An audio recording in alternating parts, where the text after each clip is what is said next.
Thank you, Yaku. How do I live these values? Because many people ask us, well, fine, it's nice and we can put it on the wall and there's a few things and it's nice with the badges, but to get the whole school community, everybody to buy into this, all the pupils, how do you do that? Well, there's something that we stumbled upon, which is social change through transformational leadership. Now, what does that imply? You must be crazy to do this. And to think of it, we are crazy. We are sitting here with all these circumstances in a new generation, in new times, thinking that we can make a difference. So you need to be crazy. One teacher said, you don't have to be crazy to work at our school, but it does help. There's a quote that we got from Steve Jobs, the crazy people, where he saluted the crazy ones. And listen to this quote. Here's to the crazy ones, the misfits, the rebels, the troublemakers, the round pegs in the square holes, the ones who see things differently. And that's precisely what we are doing, seeing things differently. They're not fond of rules, and they have no respect for the status quo. You can quote them, disagree with them, glorify or vilify them. About the only thing you can't do is ignore them, because they change things. They push the human race forward. And while some may see them as the crazy ones, we see genius. Because the people who are crazy enough to think they can change the world are the ones who do. Because the people who are crazy enough to think they can change the world are the ones who do. A quick overview of the meaning of transformational leadership. What does it mean? What does it imply? The goal of transformational leadership is to transform people and organizations in a literal sense, to change them in mind and heart, enlarge vision, insight and understanding, clarify purposes, make behavior congruent with beliefs, principles or values, and bring about changes that are permanent, self-perpetuating, and momentum building. Here we are back at the momentum of the car starting to get pushed. And this is out of the book 7 Habits of Highly Successful People, also by the same author, Stephen R. Covey. Now, what are the assumptions of this transformational leadership? The first assumption is people will follow someone who inspires them. And here I just want to say something. There's so many people going around in South Africa, there's this motivational speakers. And it's wonderful to have people there motivating some people, but it's just, yes, yes, yes. All the people sitting there, yes. Guess what? Yes, we don't know what. Yes. You know, what's this? I think motivation is just like an old lady sitting in an old age home with a poodle. And the poodle jumps on her lap and she's like, Gucci, Gucci.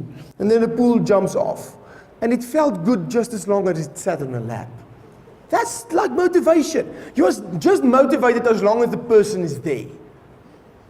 But inspiration, to inspire someone, you help them to see the God-given gift and dream in their hearts, and to live from that values, and to live from that energy for the rest of their lives, and they will never be the same. That is inspiration.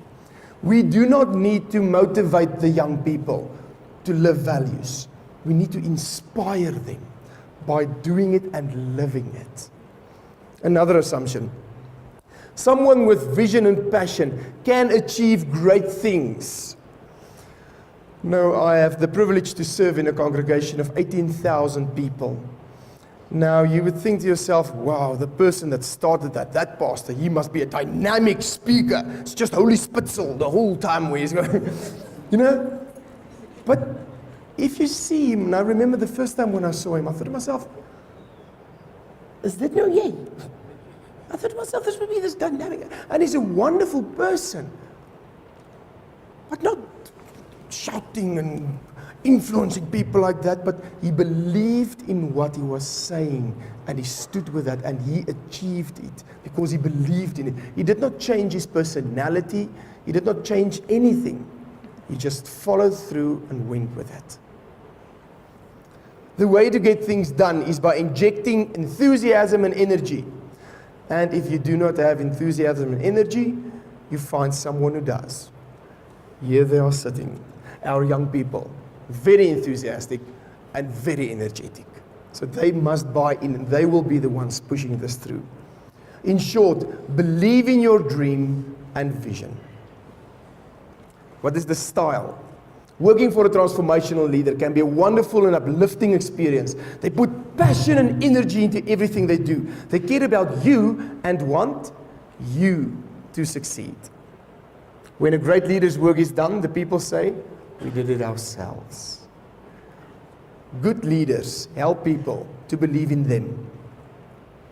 Exceptional leaders help people to believe in themselves. We stumbled across this DVD and video on YouTube, Lessons from the Dancing Guy. And it's a few minutes, it's a few students there with a camcorder just taking pictures and looking at what's happening there. And I would like you guys to sit back and just see what you can learn from starting a movement and leadership from what you are about to see here. Sit back, relax, enjoy this. If you've learned a lot about leadership and making a movement, then let's watch a movement happen start to finish in under 3 minutes and dissect some lessons. First, of course, a leader needs the guts to stand alone and look ridiculous. But what he's doing is so simple, it's almost instructional. This is key. You must be easy to follow. Now here comes the first follower with a crucial role. He publicly shows everyone else how to follow. Notice how the leader embraces him as an equal. So it's not about the leader anymore, it's about them, plural. Notice how he's calling to his friends to join in. So it takes guts to be a first follower. You stand out and you brave ridicule yourself. Being a first follower is an underappreciated form of leadership. The first follower transforms a lone nut into a leader. If the leader is the flint, the first follower is the spark that really makes the fire. Now here's the second follower. This is a turning point. It's proof the first has done well. Now it's not a lone nut, and it's not two nuts. 3 is a crowd, and a crowd is news. A movement must be public. Make sure outsiders see more than just the leader. Everyone needs to see the followers, because new followers emulate followers, not the leader. Now here come 2 more people, then 3 more immediately.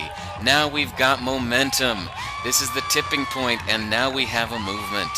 As more people jump in, it's no longer risky. If they were on the fence before, there's no reason not to join in now. They won't stand out, they won't be ridiculed, and they will be part of the in crowd if they hurry. And over the next minute you'll see the rest who prefer to stay part of the crowd, because eventually they'd be ridiculed for not joining. And ladies and gentlemen, that is how a movement is made. So let's recap what we've learned. If you are a version of the shirtless dancing guy, all alone, remember the importance of nurturing your first few followers as equals, making everything clearly about the movement, not you. Be public, be easy to follow. But the biggest lesson here, did you catch it? Leadership is overglorified. Yes, it started with the shirtless guy, and he'll get all the credit, but you saw what really happened. It was the first follower that transformed a lone nut into a leader. There's no movement without the first follower. See, we're told that we all need to be leaders, but that would be really ineffective.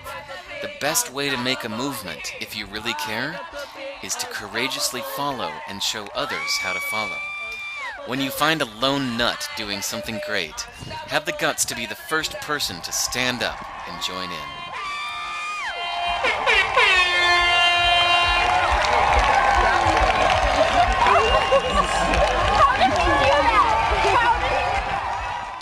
I see it brings back some memories for some of you guys, eh? What did you learn from this? What is something that you said, oh, this is something I knew intuitively, but this is something new? Turn to watch the person there, 2233, and just quickly discuss what you felt was really significant to highlight. You have a few minutes for that. Well, let's hear some feedback. What did you find helpful within that DVD?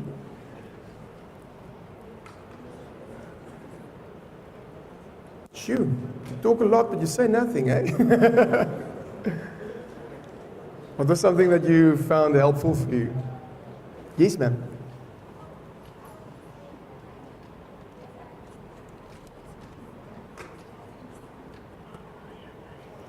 Yes, she said that she did not really realize the importance of a first follower. And that is really very, very true. You must remember that. So thank you very much for that feedback. Another person? Sir? You need someone to initiate it, to start it. And if I may add to that, he will perhaps stand for a long time then look ridiculous. Yes. Yes, ma'am. Yes, you need someone to recognize that, to be the first follower. Because, if I recall correctly, he publicly shows everybody else how to follow. And that's a crucial role. Yes. Yes, ma'am. Pardon? A leader must have perseverance. That is so true. I cannot add to that. Thank you very much. Last one somewhere? Sir. Is meer as welkom. Mense wat bang is om dit te doen. Daai getal sou nie so groot gewees het as daar nie 4 of 5 mense begin het aangehou het nie. Almal van ons wil iets sê. Ons is bang om iets te sê. Yes. Nou sê iemand daar iets. Ek het iets gesê, ek wou iets sê. Sy wil iets sê, maar sy is 'n bietjie bang. Ja. Almal gelyk iets sê en dan sal sy iets sê. Yes. What he just said is that the fact that somebody stood up and started doing something, it helped other people also to join in. I think it was Nelson Mandela that said, as we let our own light shine, our conscience, we unconsciously give other people permission to do the same. As we are liberated from our own fears, our presence automatically liberates others. So that is so true. Now, thank you very much. Let's have a little bit, dissect some lessons. A leader needs the guts to stand alone and look ridiculous. That's true. Now comes the first follower with a crucial role. And who's the first followers in school? VRL. Students. The second follower is a turning point. A momentum must be public. This must be something that you do public. And now we've got momentum. Peter Marshall said the following. He said that give us a clear vision that we may know where to stand and what to stand for. Because unless we stand for something, we shall fall for anything. Young people want to follow. They have bands from Totsiens Polisiekar tot Heuwels Fantasties. Because somebody just looks as if they're in a way, they will follow them. Still, I don't know what's so fantastic about the Heuwels, you know? But it's just someone that looks as if he's going in a direction and people will follow. This is a follow generation.